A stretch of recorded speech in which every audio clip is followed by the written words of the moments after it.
what you think, where you think we should be focusing our policy efforts in this area. And Mark, and meanwhile, I'll try to let Mark Levine in. Thank you, Barbara. I'm Delegate Kathleen Murphy, and I represent the 34th District, which is McLean, Great Falls, and parts of Loudoun County.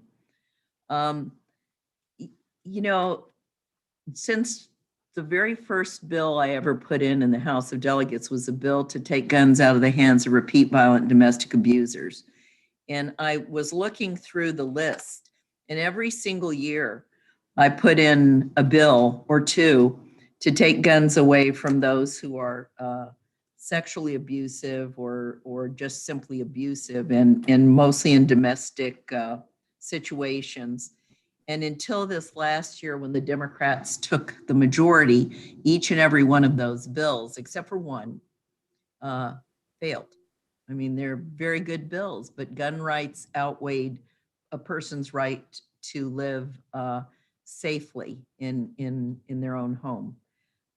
So, you know, we're all very committed to making sure that this issue is addressed and is addressed in an appropriate way, and that victims of domestic and sexual violence, you know, have the support system around them that they need, because it's very traumatic. It undermines your self-esteem. It undermines your ability to be productive in a lot of different ways. And so, you know, it's something I'm very committed to, and I'm always grateful that Barbara and I seem always to be on the same page when it comes to one version or another of these bills. I think that we have co-patroned each other's bills over the past 7 years, and it's been a good team effort.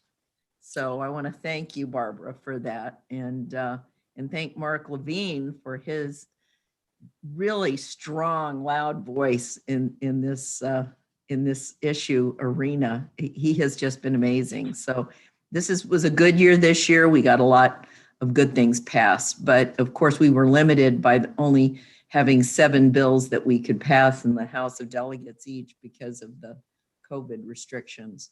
And I'm sure next year things will even get better, and all of us will throw out another one of these bills, or 2 or 6 or 10.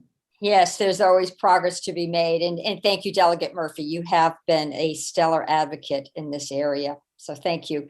And I believe we've been joined by Delegate Levine. Delegate Levine, can you please put your video on and I'm on, I think. You're on. You're on. Okay. You're on. Okay, tell us what district you represent and where you think the topic of preventing sexual assault and domestic violence should head in the next year or two.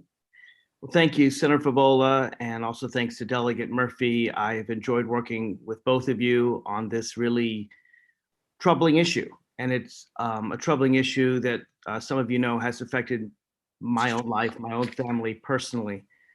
This August 15th will be the 25th anniversary of the day I lost my sister to her husband, who killed her.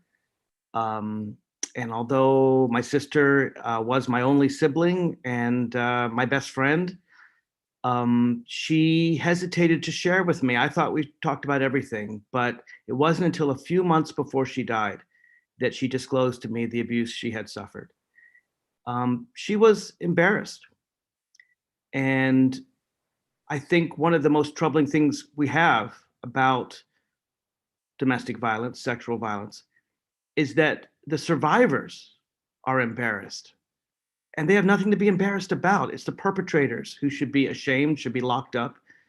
There's nothing that's wrong with people who suffer these horrific crimes. Something's wrong with the people who cause these horrific crimes. And for some reason, our society, if you're mugged in the street, you know, someone holds you up at gunpoint, you tell people and they say, oh, you know, I'm so sorry, that's terrible, that's awful. And if you're a victim of sexual violence or domestic violence, too often the questions go to the survivor. You know, what did you do wrong? And that stigma, I really believe, and I've seen it with my own eyes, is a real barrier to helping prevent these awful things, because people have to come forward, and they really shouldn't be ashamed. There's nothing to be ashamed of, to be a victim of violence, to be a victim of crime. And so while Senator Favola and Delegate Murphy and I are going to work in every way we can for legislation, some of you know I had a bill to say that domestic violence is child abuse. You can take custody away from people who commit domestic violence. It's a bill I worked on with Senator Favola. Took 5 years to get through, but finally got it through. There's only so much we can do legislatively, which is why I'm really looking forward to hearing from our 3 experts today. I want to know what we can do to help dampen the stigma that I think causes victims too long to wait to get help, and at least in my sister's case, sometimes suffer the ultimate sacrifice. And so that, to me, in terms of prevention, is where I'd like to get some answers today. And I'm really, really pleased that Senator Favola, you convened this panel, and I'm looking forward to hearing what they have to say. Thank you, Delegate Levine, and thank you for sharing your personal story. And thank you for your energy, intellect, and passion in helping us pass legislation that in some way helps, doesn't solve the whole problem. I do want to note that my particular area of interest has always been in the prevention area, and what can we do with our children, children who have seen the traumatic effects or have suffered the trauma of watching domestic violence in their homes. Can we ensure that they always get services? That's been a passion of mine. And I also think we need to start working with our young people in our school system so we can talk about safe dating and some, safe relationships, some of those topics. I know that we're covering a few of those topics in our family life programs, but we need to do more. So that has been an area that I care very deeply about. And I've also worked, as Delegate Levine mentioned, on trying with these were areas in the custody code when parents were petitioning the court for custody. We tried to ensure that children remained safe and that the entire child abuse history of a parent actually came out in court and was considered. So we're trying very hard, and I've worked with Delegate Murphy, of course, on the intersection of having a firearm in the home when an individual is actually has a record of domestic violence. So we want to be strong partners with our community leaders, and we trust that you are going to provide the safety net for the services that are so needed in our community and the collaboration that's needed with our justice system. And we know that you're also working with our schools. So we're looking forward to hearing from you. I'm Senator Barbara Favola, and I do represent portions of Arlington, Fairfax, and Loudoun. So I will go first to Michelle Mueller. Michelle, you're a coordinator in the Fairfax County Human Trafficking and Sexual Violence Office. And you're very familiar with what's being offered at the local level. And I know that you probably have a perspective that is going to be very helpful to this conversation. So go ahead, Michelle. Well, first, we really want to make sure everyone knows that confidential services are available. And so I know people sometimes feel reluctant coming forward, and that's a tough thing to do, but we have people who will listen. They're available 24 hours. In Fairfax County, our hotline number is 703-360-7273, just to get that out there. You can go to the Fairfax County website and search on sexual violence and it will come up. But just so people know, help is available and people will be there to listen and to help explore options. We have a range of services to help with whatever your situation is.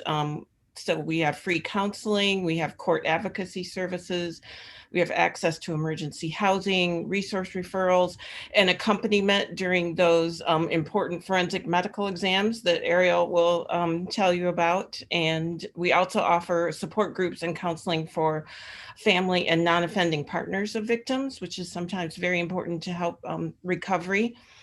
In terms of needs, I think sexual violence is in some ways So about 1/3, there's about a 1/3 overlap between sexual and domestic violence. There is sexual violence that's not domestic violence. And so some of those criminal options aren't available. We need more help with civil legal remedies so that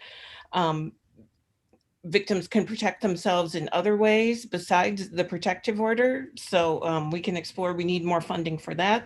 But our big issue, as you're talking about, is the prevention issues. So we have a range of training and awareness programs, but it's tough with our staff to try to do all of that outreach as well as provide all those services.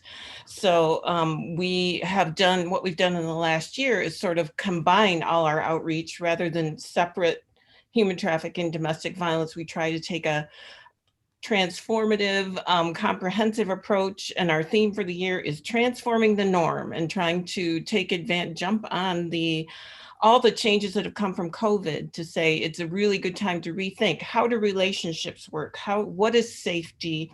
What is consent? Think about online relationships. And so we're trying to reach out and educate on all those issues, but it's a big job. So thank you for your support on that and trying to get us additional funding for that. And we are always happy to take more of that.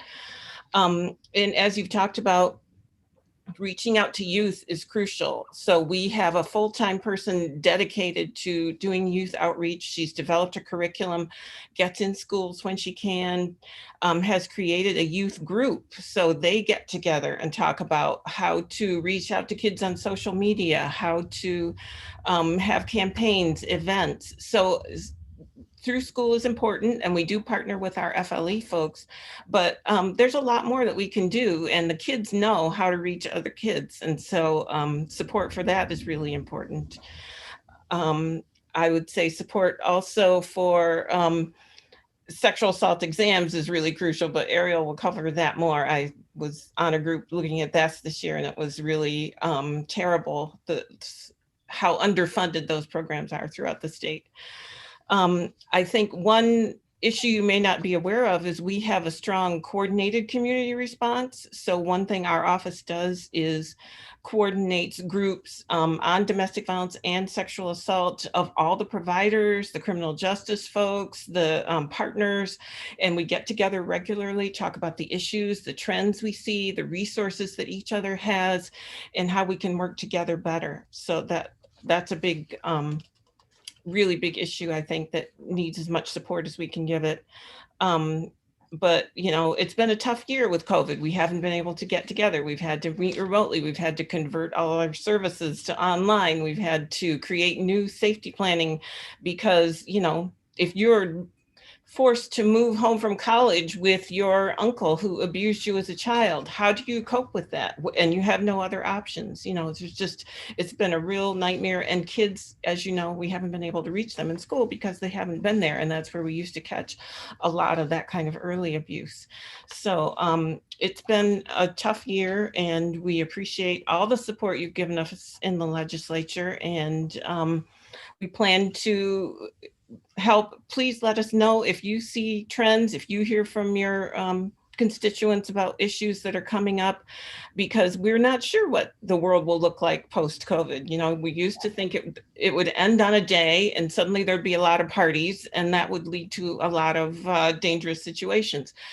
It's not working like that, is it? We're sort of easing into it, and we're getting hot spots here and there. And the role of online access is changing. So we're happy to help. Please refer anyone to us for services, and we'll always be there to give confidential information and support. Thank you, Michelle. That was a very, very helpful presentation. Thank you so much.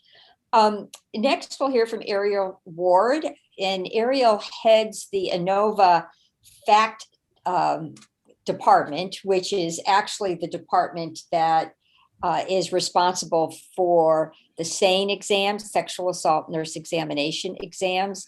I know this past year, I did get budget language in that directs the state to access federal money to disperse to our sane programs throughout the state, so you can at least recover perhaps up to 60% of the cost on average of conducting that exam. Right now, I know the same programs on average are only recovering about 34% of the cost. And we know that we need to do a better job in funding that, and that will be a priority. So we're going to work really hard on that. Aren't we, Delegate Levine and Delegate Murphy? Yes, we are. So thank you. Okay, Ms. Ward, go ahead. I think I saw you in the participant room. Can you hear me? Yes. Okay, great. So yes, I mean, you took the words right out of my mouth. I think one, we would love, we're so thankful that we have the support from you all. I mean, it's just amazing. We are really, really lucky in Northern Virginia to have such a robust program and so much support from the hospital. Where it's harder, I think, in the rural areas where sustaining programs like these can be difficult because they don't have as many resources. So while we have a long way to go, I think we're also really lucky. So just to tell you a little bit about our program, we provide that medical forensic care to patients of sexual assault, adult and pediatric, domestic violence, child abuse, human trafficking, anything that falls under the purview of violence. Last year, we saw about 800 patients, almost 900, I think. The year prior, we saw over 1,000, but I believe that was, again, because of COVID restrictions. A lot of people were staying away from the emergency rooms. We, if there was any silver lining to COVID, we got additional space outside of the hospital, which I think helped alleviate some of the anxiety of going into the hospital to get an exam. So now we provide services, 24/7 services between the hospital and a location in right across the street from the Dunloring Metro. We also have 2 satellite offices that are offering care somewhere between 2 and 4 days a week in Loudoun, and we are officially at May 8th going to technically open our Alexandria location. So we're really excited about that. Yeah, just trying to make sure that the care is as comprehensive as possible. And we're not going to, at this point, we would love to staff those satellite offices 24/7, but we just don't have the manpower yet. And if we can get there, great. But it's really nice because if we do have somebody there or a follow-up or somebody who, is getting follow-up care and they live in Loudoun, we can schedule it with that nurse, out in Loudoun. So they're not traveling near as much, which is really great. So we provide medical care, injury documentation. We work, like Michelle said, really closely with our community partners, really closely. I mean, it really is amazing in Northern Virginia. And we work with several different jurisdictions. So it's, it's not just Fairfax County or Loudoun County. And the response is truly, it's inspiring. I think when people talk about, how do you do what you do? How do you keep going? And it's like, there's such an incredible response from the community that it just keeps you going. You're like, if you didn't know what I knew, you would probably feel bad about it. But honestly, there's such great collaborations that, again, we're really lucky. Would we like to get full 100% reimbursement? Of course, but you guys have been so helpful. You all have been so helpful to help get us at least to the 60% mark, which is great. In a perfect world, of course, we'd like to be able to offer even more comprehensive services, and including more nursing staff so that no one ever has to wait. We've done a really good job with the staff that we have. So that's very rare that happens, but we want to make sure it never happens. So that's, one of the priorities for us. we're, again, really lucky to have support from you all and from our hospital system. Like, they are committed 100%, no matter what, to take care of these patients. All of our services are free, so no one is paying anything for anything that happens within our department, which is great. So Inova has really, and through other partnerships and philanthropy, has really committed to just making sure that we can offer these services timely and effectively, and with a trauma-informed care in mind. Oh, that's wonderful. Thank you. You and your team are such an asset to our community. So we really, really appreciate your dedication to not having patients wait, your sensitivity, and the comprehensive approach to your patient care. So very, Yeah. very good. Thank you. Yeah, of course. Again, we're really lucky to have community partners to help us with that response. So Yeah, well, it does take a community to provide that safety net.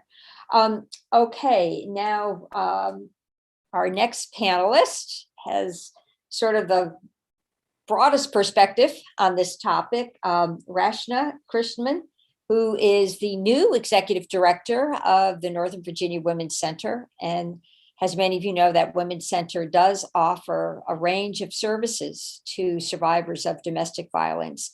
Rachna, are you still on the line? I know you're in my participant. Yes, I'm still here. Okay. And, gosh, there's so much to say. I hardly know where to start, honestly. But one thing that I really want to say is that as I heard Delegate Levine's story about his sister, that of course just really hit me right in the heart. And one thing I just really need to say to people is that, if someone ever comes to you, a sibling, a child, a colleague, and says anything about any type of violence, the first thing to say to them is, I believe you. Because unfortunately, there are so many times when a person comes forward and instead of that affirmation, they get more questions, and that's very intimidating. So I would just say, if anyone ever comes to talk to you in any way, the first thing to say is, I believe you. Are you physically safe? Are you mentally safe? Are you emotionally safe? And really kind of tackling those first. And I think giving the confidence to women and men that they are believed and that they are worthy of your time and worthy of your support, I think will go a long way in kind of, I don't want to say nipping it in the bud, but really, trying to catch things early. But I wanted to put that out there before I even talk about our services. Our services, we work very collaboratively, actually, with everyone that's on this call. We work with Michelle's group and the other groups at Fairfax County. We always refer all our sexual assault victims to Inova's FACT. And there's so many actually other organizations and agencies that it really takes a village to help take care of victims and survivors of sexual assault and domestic violence. Where the Women's Center really comes in is really around two areas. One, we do long-term counseling. So one thing is, when there is domestic violence or sexual assault, it doesn't just stop with the forensic test. It doesn't just stop with their physical safety. Many of these, if not all, really suffer from PTSD, ongoing anxiety and depression. It's harder for them to hold jobs. It is harder for them to have intimate, productive relationships. So without that long-term counseling, it's really hard for them to truly recover and to heal from the trauma. So the trauma-informed counseling is so important for their long-term recovery. So that is one thing that we do. The other piece is really more around the crisis intervention. And that is, let's make sure this person has physical safety and emotional safety, like kind of like right when they're in the most dangerous place. So there's like the immediate response, and then there's the more kind of long-term response to helping people to recovery. And we also, in addition to the folks on this call, I also want to give a shout out. We do work with the police division, the victim services division, that really helps communities and individuals feel safe wherever they may be. I don't know, I have so much more to say, but I know I'm supposed to only talk for 5 minutes, but I will stop there and, of course, welcome any questions. Thank you. Thank you, Rachna. We are going to ask some questions, so I will turn to my colleagues in the General Assembly. Who wants to go first? Delegate Levine, go ahead. Now, I have a series of questions that relate to someone who is suffering or has suffered domestic violence and sexual violence, really just some practical questions for someone who may be watching this video, and just kind of walk through a survivor, what she or he can do. So I just want to, there's a series of questions, but let me start with, is there a 24/7 hotline? Michelle mentioned a number. Is that 24/7 that someone is on the phone to answer that? Maybe that could go into our chat, or I will put that in the chat, and that's, it says we call it hotline, but it's an emotional support line too. They will listen, they will do whatever that person needs. And could you just again give that number out if you Yes. don't mind? I think the other organization, that's a national organization that then connects to where Michelle and Fairfax is RAINN. And that's just so easy for people to remember. It's RAINN, and they have a hotline, and then they have the network of all the local organizations to help when folks are in immediate crisis. So And they also have chat, which helps a lot of, especially younger people. Their phones aren't phones to them. Their phones are places you type. So if someone is in need, they and they don't recall the phone number, you would Google RAINN, you would Google hotlines, domestic violence, sexual violence, and they'll find the resources they need. Is that fair? Yeah. And I'm they're gonna Google entirely that right now. okay, and they're entirely confidential, of course. yes. All of our service, and I just wanted to make say something about that. So not only is there, and not only are the services confidential, but I will also say that they are very confidential even within the organization. So only your advocate or your therapist knows what's going on. I work at the Women's Center. I have no idea who's coming in, what their names are, what their services are. The billing people, there's stuff no one can access any client's medical records or counseling records.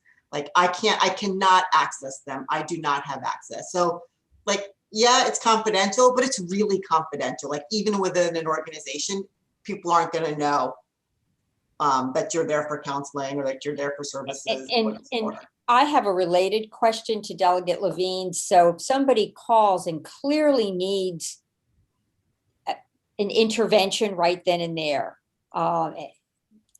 would you advise the survivor to call, say, the police department? Would you be able to help with an intervention right then and there? You would. So you're that connected. And if on another level, if an individual clearly needed very intensive ongoing counseling, could you sort of guide them to a source that would really provide the service? Yes, we offer 10 sessions of free counseling, and that counselor can help guide you to what sort of counseling you might need next. But if it's a mental health emergency, we have our right, you've got the STEP PSB in program, county, and we would right.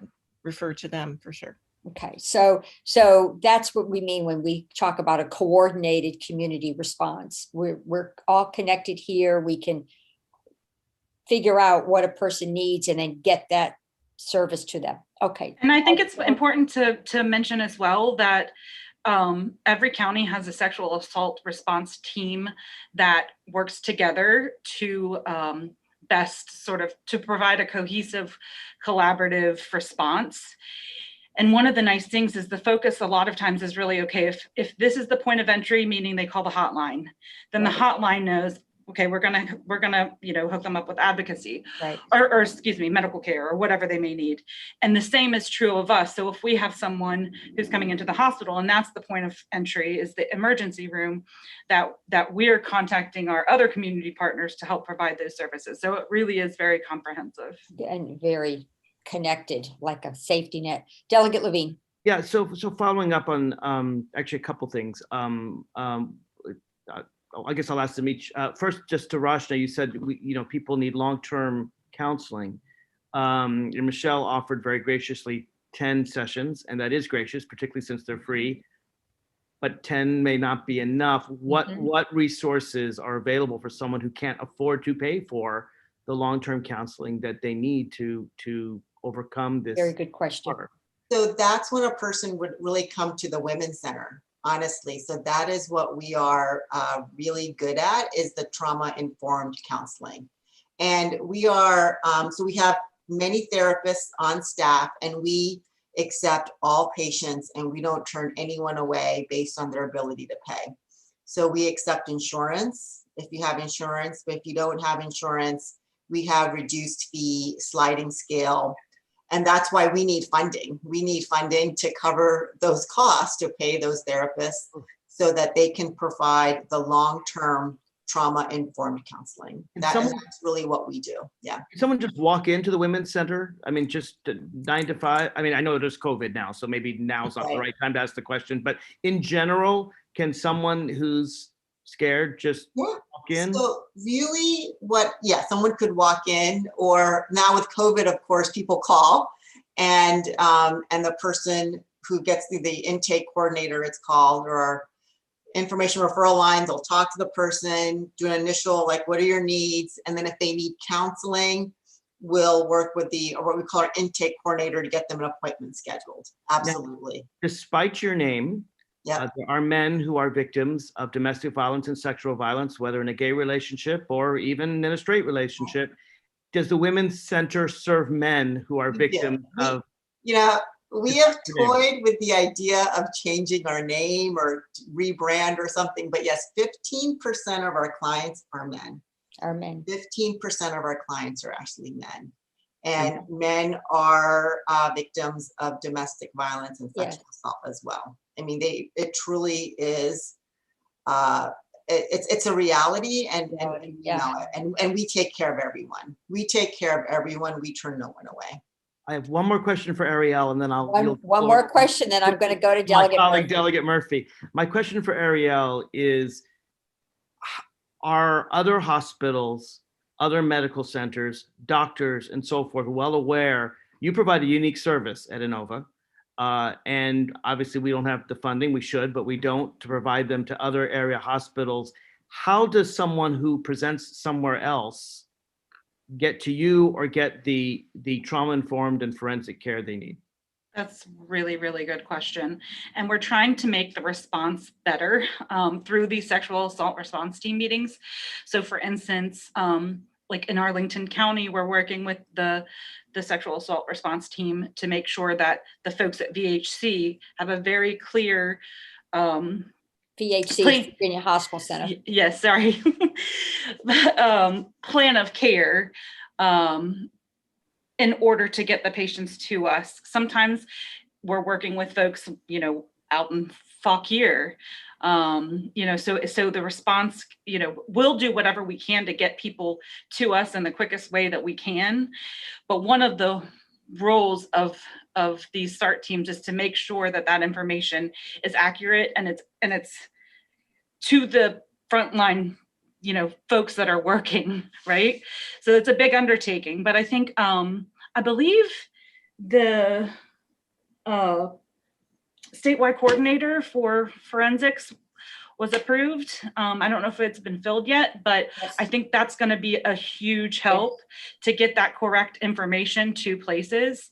And then, there's also some of our advocacy centers are coordinating, or victim services, coordinating transportation, whether it's with law enforcement, cab vouchers, whatever the case may be. So we definitely, we're we're doing a good job. We could do better for sure, just to make sure that there is never a time when a patient has to go to more than one facility. I think that would be a very helpful piece of information to Delegate Levine's point, and I think Delegate Murphy would agree. If we really had a blueprint of where the gaps were in making these SANE exams available, I think we could help get the resources needed so we can fill in the gaps. And maybe the state forensic coordinator can help, but that would be a very good effort if you, and I don't know if you have the capability of taking that on, but maybe we can get that into a study or something into I'm sure we can get it into budget language. I would hope. Yeah, and there was a sort of overview done last year that was really comprehensive that I can get to you. But the other piece is that I can connect you with, we're on, we have several of my colleagues are on the board of directors for the Virginia IAFN, and they will 100% tell you where they're struggling. So that might be another huge resource. Yeah, that would be helpful if you could get that information to us in the, form of a report. Delegate Murphy? I've run into several cases, a lot of cases really, of violent domestic abuse, whether it's by a parent on a child, which is also horrible, and on partners on each other. I think the thing that I run into is the disbelief, their family members who disbelieve them that this person has done this to them or is sexually assaulting them, or the disbelief that they don't want to believe this could be true. So they make the victim into the enemy. And I find that to be something that we really need to focus on. And as you say, find some place where they can go where someone says, I believe you. I just think it's critical. Part of that is changing the culture, and part of that's more education, and part of that is just this acknowledgement that there is a problem and that it does exist, and it is not the victim's fault or the survivor's fault. But I'm happy to hear from the experts if you have something you'd want to add on. That it's not their fault and that they're believed. To Delegate Those are Murphy's just observation. I just want to say, like the first step, like I said, is, if we could just educate people to say, I believe you. And then the next step, another piece of that is, sometimes the victim or the survivor is confused. Like, was that rape? Was that sexual assault? Right. Was that on purpose? Did he really mean to do that? Yeah. Did I do something? Did I encourage it somehow? Or the big one is, I didn't fight. So is that consent? And one thing that people should know is that we often hear the response to a stressful situation is fight or flight, but there's another one, freeze. And so when, I always say women, because I work with the ones that, but when the victim is in that situation, sometimes they freeze, and freezing is not consent. And I think that if people understood, and even the victims themselves understood, that freeze is not consent, I think that would encourage so many more people to speak up and to be a little less confused about what's happening to them or what happened to them. Doesn't that sort of beg the question that we need to do an educational effort with young men as well as with young women, and there is value in a proactive consent model, and we are teaching consent as part of our family life program in the schools, but I'm not sure how robust the program is and whether it really is offered as comprehensively as we would like. And that would, again, that's another area where if some nonprofits could take on the teaching of consent, it would be really helpful. I think if our colleges and universities did a that would be I think high schools, I know where my kids, Sexual assault on campus is still going on. Yeah. before they graduate, they have a conversation on this. But I think the more we can educate at a very young age, I'm not even talking about seniors in high school. No, right. We'll Middle start school. a lot earlier than Preteen. that in terms Yeah. of Yeah.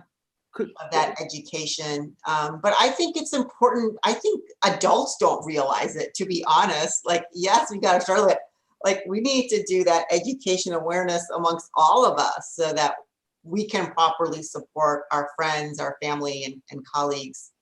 Let me ask you, there's, we're doing a lot on the criminal justice reform area. And some of those areas actually go through my Senate committee on rehabilitation and social services. But do you see the criminal justice system being supportive of the survivor? We've made some progress where, there's a bit more acknowledgement that protective orders are a useful tool, and under a sexual assault, domestic violence protective order, an individual relinquishes a firearm for up to 2 years. But is the criminal justice system as supportive as it needs to be for survivors? And do we need to do more training of judges and prosecutors? And where do you think we can make the biggest difference in the criminal justice area when it comes Honestly, to supporting survivors? Our coordinated community response has recently done a walkthrough and a review of the court process and found that sexual violence cases don't get the kind of advocacy support that domestic violence ones even do. So they're looking at how can we help those victims to have more information about their options and help them cope with court, because even, about half of domestic violence cases are reported to police, about a third of sexual violence are reported. It's much lower, and it's a much more traumatic process. I know our police department has done a lot of training to try to make themselves trauma informed, that you're not ready to have an interrogation right after an event happens.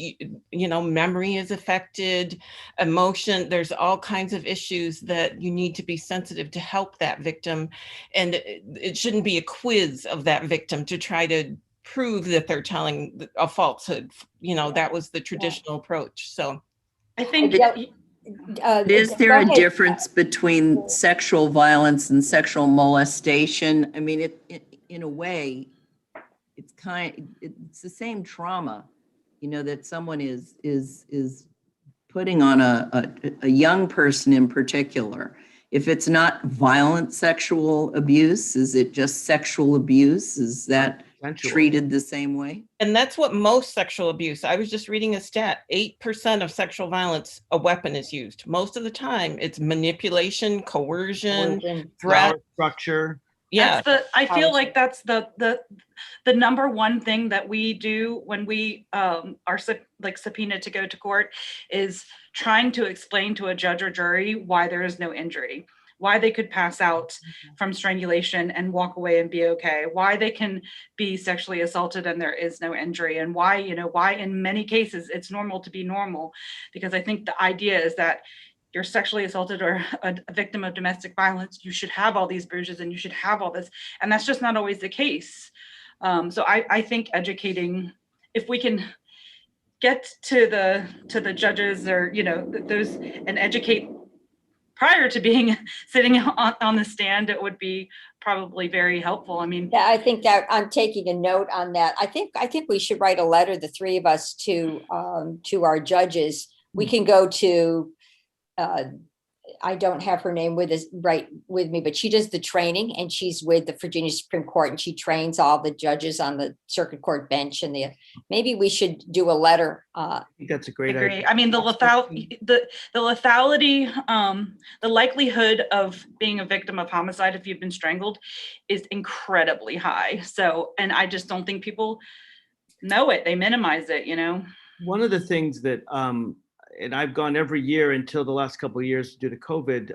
It's been virtual, but Caroline Romano does a great job with the Rally Against Rape, which isn't a rally at all. It's really a massive therapy session where survivors of sexual assault come together to tell their stories. And I've, like I said, I've gone every year since 2014, except for COVID. I've gone too. I know, and I've seen you there, Senator Favola. But one of the things that I learned from my very first time is just roughly 90% of the people that speak never reported their assault to certainly to police.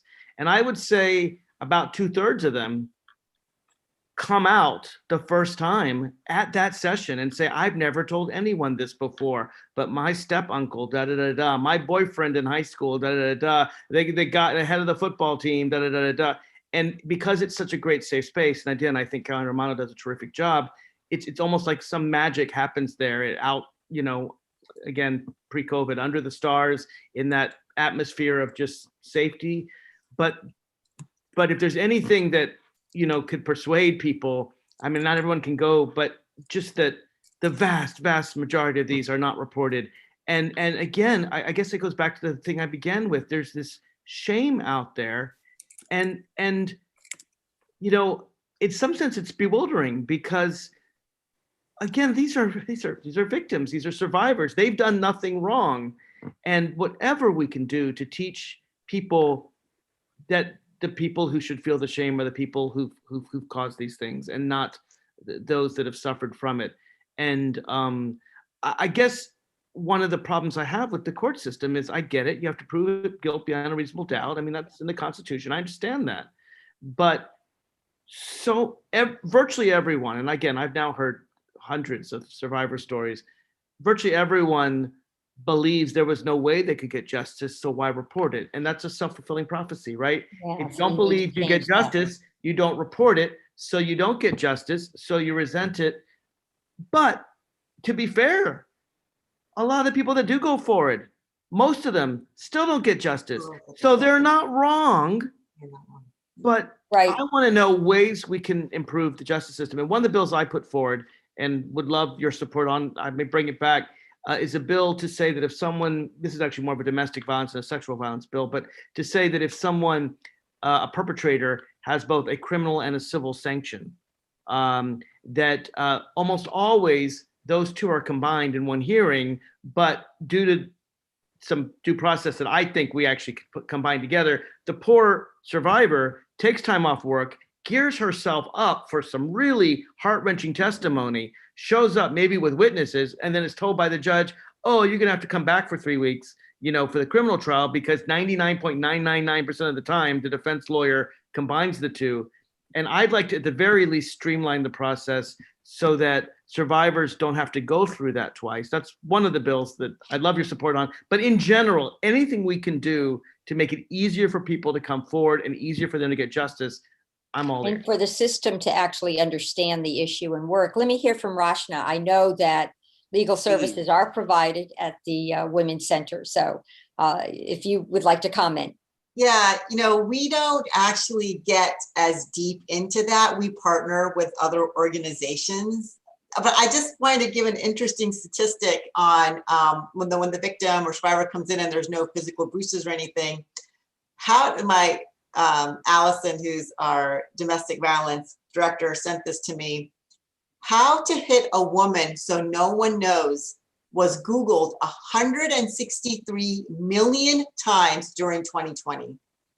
How to hit a woman so no one knows was Googled 163 million times during 2020. So, and I'll tell you, our cases of domestic violence in 2020 went up 9%. So I think that I just like, Delegate Levine, I listen to what you're saying, and how do we turn around the stigma? How do we help women get more, or men get justice in our court system so that more people would feel comfortable coming forward in the future?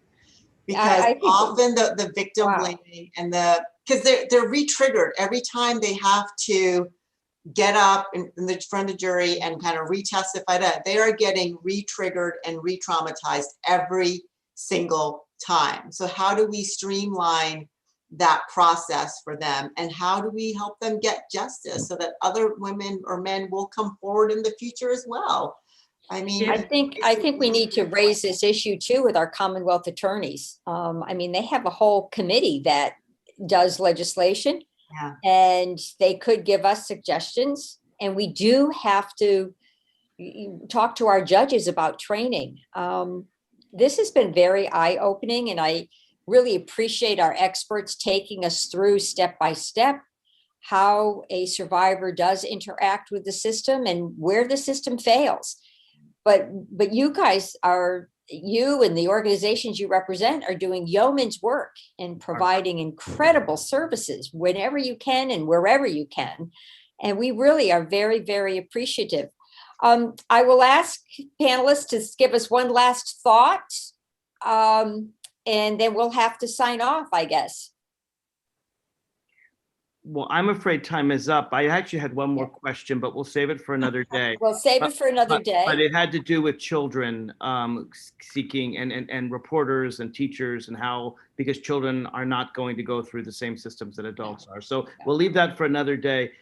Please know that I just value everything you do. I value everyone here, actually, Favola, Delegate Murphy, but absolutely Ms. Mueller, Ms. Krishnan, Ms. Ward. I miss Mary Hales, but that's just because I love her so much. But Me too. y'all are just, the work you do every day saves lives, and you don't just save physical lives, you save people's emotional life. You bring them back to life, because victims, survivors suffer a bit of death inside, even if they're physically alive, and y'all bring them back to a full life.